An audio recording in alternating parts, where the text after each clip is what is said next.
मैं तुम्हारी माँ के बंधन में और नहीं रह सकती। मुझे अलग घर चाहिए जहाँ मैं खुल के सांस ले सकूं। पलक रवि को देखते ही जोर से चिल्ला उठी। बात बस इतनी थी कि सुलवा जी ने रवि और पलक को पार्टी में जाता देखकर इतना भर कहा था कि वो रात 10 बजे तक घर वापस आ जाएं।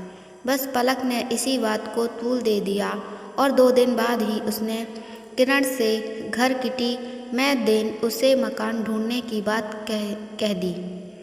मुझे मम्मी जी की गुलामी में रहना पसंद नहीं है पलक, तुम्हारी तरह एक दिन मैं भी यही सोचकर अपनी सास से अलग हो गई थी।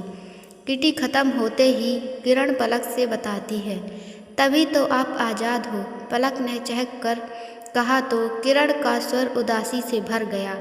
किरण पलक से 10 वर्ष बड़ी थी, नहीं बल्कि तभी से वह गुलाम हो गई।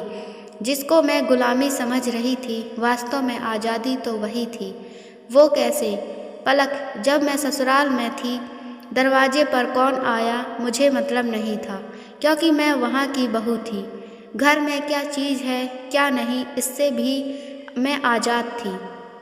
दोनों बच्चे दादा दादी से हिले थे। मुझे कहीं आने जाने पर पाबंदी नहीं थी, पर कुछ नियमों के साथ जो सही भी थे। पर जवानी के जोश में अपने आगे कोई सीमा रेखा नहीं चाहती थी। मुझे ये भी पसंद था कि मेरा पति ऑफिस से आकर सीधा पहले माँ के पास जाए। तो फिर पलक की उत्सुकता बढ़ गई। मैंने दिनेश को हर तरह से मना कर अलग घर ले लिया और फिर मैं दरवाजे की घंटी, मेहरी, बच्चे, धोबी, दिनेश सबके वक्त की गुलामी हो गई। अपनी मर्जी से मेरे अपने आने जाने पर भी रोक लग गई, क्योंकि कभी बच्चे का होमवर्क कराना है तो कभी उनकी तबीयत खराब है। हर जगह बच्चों को ले नहीं जा सकते, अकेले भी नहीं छोड़ सकते, तो मजबूरन पार्टियां भी छोड़नी पड़ी। जबकि ससुराल में रहने पर सब बंदिशें नहीं थी, ऊपर से मकान का किराया और फालतू के खर्चे। फिर दिनेश भी अब उतने खुश नहीं रहते। किरण की आंखों नम हो गई। फिर आप वापस क्यों नहीं चली गईं?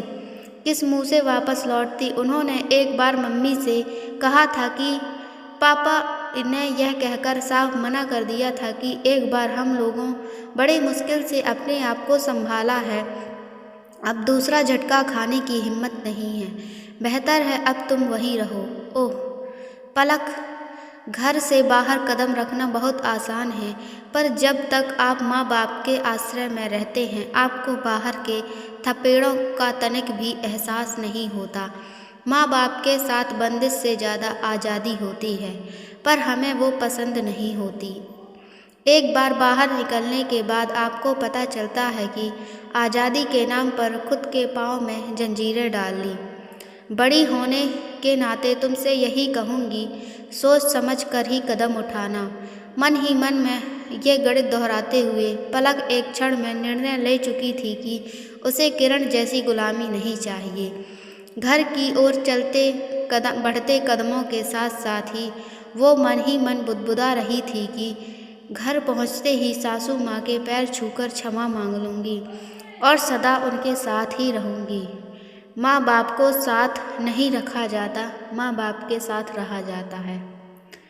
सब्सक्राइब करें, कहानी अच्छी लगी हो तो कमेंट करें, लाइक करें, शेयर करें। Thanks for watching.